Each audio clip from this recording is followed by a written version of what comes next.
Halo teman-teman semua, balik lagi sama gue Pratama Prasetya di Paranoia. Kali ini gue bakalan ceritain kisah tentang orang-orang sakit yang gak kalah aneh dari video gue sebelumnya. Coba lu bayangin ya, ada seorang ibu rumah tangga yang tega ngebunuh anak perempuannya yang usianya baru 3 tahun gara-gara disuruh sama SpongeBob. Ya, kalian gak salah denger guys. SpongeBob kuning itu yang tinggal di Bikini Bottom, siapa sangka kalau ternyata SpongeBob yang lucu itu bisa nyuruh ibu-ibu buat ngebunuh darah dagingnya sendiri. Tonton video ini sampai habis dan kalian akan tahu betapa bahayanya sebuah delusi. Karena yang menakutkan itu bukan setan teman-teman, tapi manusia yang sudah kehilangan akal dan pikiran. Selamat datang di Paranoia.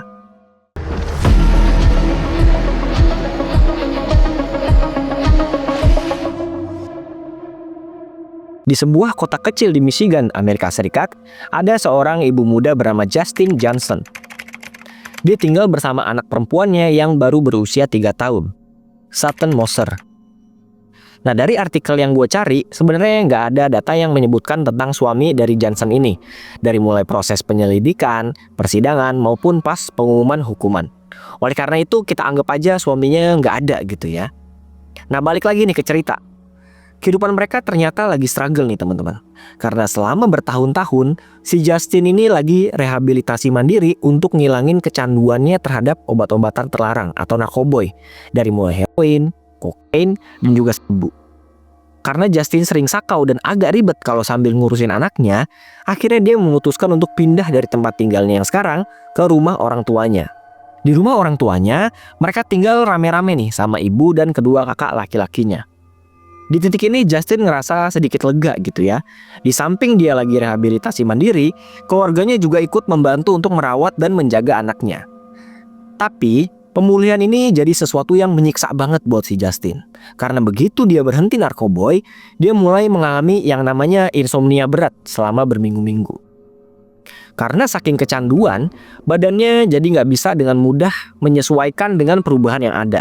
Makanya muncullah beberapa efek samping. Dan salah satu yang lebih parah adalah insomnia.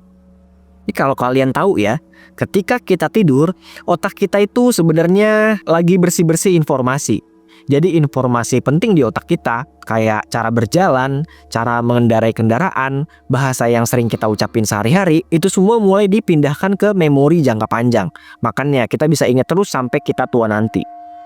Nah sebaliknya, informasi yang nggak terlalu penting kayak password wifi, berita-berita viral, atau jokes-jokes nggak penting itu langsung dibuang atau dilupain. Makanya kalau kita nggak tidur selama 48-72 jam, otak kita mulai susah buat ngebedain persepsi dan realita. Karena kinerja otak jadi kecampur nih, mana informasi yang mau disimpan dan mana yang harus dibuang. Nah kondisi inilah yang terjadi sama Justin. Dari kondisi insomnia ini, akhirnya Justin mulai nggak bisa ngebedain antara kenyataan dan halusinasi. Di pagi hari tanggal 16 September 2021, salah satu kakak dari Justin ngelihat adanya keanehan. Di dalam kamar mandi, dia ngelihat Justin lagi berdiri dengan tatapan mata yang kosong. Badannya gemeteran dan mulutnya bisik-bisik kayak lagi ngomong sesuatu yang nggak jelas. Di sini dia kira kalau Justin itu lagi pakai kokain, makanya perilakunya aneh. Nah waktu dia tanya keberadaannya Sutton, Justin justru ngejawab dengan kasar dan bilang kalau kakaknya nggak usah ikut campur. Melihat hal ini kakaknya nggak heran gitu ya, karena emang tiap kali Justin lagi sakau, ya emang gitu kelakuannya. Akhirnya daripada ribut, dia memilih buat pergi dari situ. Sementara itu, dari sudut pandangnya Justin, dia ngerasa hari itu adalah hari yang paling gelap buat hidupnya dia. Dia ngaku kalau nggak inget apapun, seolah-olah ingetannya tuh putus total. Tapi yang dia ingat adalah Justin sempat pergi dari rumah ibunya dan balik lagi ke apartemen. Dan gak tahu tuh tujuannya buat apa. Di suatu sore waktu kakaknya Justin pulang kerja, dia bingung nih karena gak ada siapa-siapa di rumah. Ibunya gak ada, Justin dan anaknya juga gak ada. Karena Justin belum juga pulang, akhirnya dia memutuskan untuk memeriksa seisi rumah untuk mencari keberadaan adiknya. Nah waktu dia lagi ngecek, dia menemukan kantong kresek gede berwarna hitam. Awalnya dia nggak curiga tuh, karena dia kira cuma kantong sampah biasa. Tapi begitu dia mendekat, dia langsung kaget nih, karena ngelihat ada sebuah kaki kecil mungil yang nongol di bagian atas kresek itu. Melihat hal tersebut, dia langsung buru-buru kabur keluar rumah dan menghubungi polisi. Dan gak lama, Petugas kepolisian pun datang dan melakukan penggeledahan. Waktu kreseknya dibuka, polisi dan kakaknya Justin pun langsung syok dan ketakutan karena ternyata di dalam kresek itu ada jasad dari Sutton Moser, anak dari Justin. Badan Sutton dibungkus dengan selimut yang udah berlumuran sirup merah dan sepasang celana jeans milik Justin yang tersembunyi di salah satu kamar. Polisi juga menemukan jejak kekerasan yang menyebar di seluruh rumah, cipratan sirup merah di sofa, di karpet, bahkan sampai ke pintu lemari. Penyelidikan pun merambat ke apartemen pribadi milik Justin. Di sana mereka nemuin bak mandi berisi air berwarna merah tua. Selain itu, ada juga 3 pisau penuh noda sirup merah di tiap ujungnya. Melihat bukti-bukti tersebut menguatkan dugaan polisi kalau peristiwa mengerikan itu terjadi di 2 tempat, yaitu di rumah ibunya Justin dan apartemen pribadinya. Jadi akhirnya ketahuan ya, di sudut pandangnya Justin, dia bolak-balik tuh karena dia lagi melakukan tindakan kekerasan terhadap putrinya sendiri. Akhirnya polisi memutuskan untuk melakukan pencarian terhadap Justin, dan gak lama kemudian akhirnya mereka menemukan Justin lagi berjalan di tengah rel kereta api sambil kelihatan linglung, seolah-olah kayak lagi setengah sadar. Tanpa pikir panjang, polisi langsung lari dan menangkap Justin tanpa perlawanan. Yang bikin kaget dari kasus ini tuh bukan kekerasannya, tapi pengakuannya sendiri di pengadilan. Dalam kondisi mental yang goyah, Justin mengatakan kalau dia nggak ingat sama sekali bagaimana Sutton bisa meninggal. Yang dia ingat cuma proses kalau dia lagi rehabilitasi mandiri, insomnia berat, dan sering berhalusinasi. Dan salah satu halusinasi yang dia ingat adalah ketika dia ngelihat karakter kartun SpongeBob lagi ngomong sama dia dari layar TV. Menurut pengakuan Justin, katanya SpongeBob itu bilang, "Bunuh anakmu atau kau yang aku bunuh." Justin akhirnya ditangkap dan didakwa atas tuduhan pembunuhan tingkat pertama dan penganiayaan anak. Dalam pernyataan di depan hakim, Justin Johnson akhirnya membuka kisah panjang tentang kondisi mental akut yang dideritanya sejak kecil. Dia bilang kalau sejak umur 13 tahun, dia udah didiagnosis mengidap borderline personality disorder, bipolar disorder, ADHD, kecemasan, dan depresi.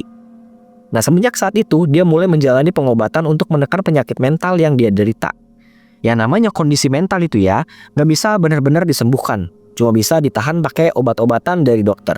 Tapi di tahun 2021, Justin mulai berhenti mengkonsumsi obat-obatan tersebut dan memilih narkoboy sebagai pengganti untuk mengatasi gangguan mentalnya, kayak heroin dan metamfetamin. Ini kombinasi berbahaya banget nih antara penyakit mental yang nggak ditanganin dan narkoboy akut yang akhirnya bikin dia berhalusinasi.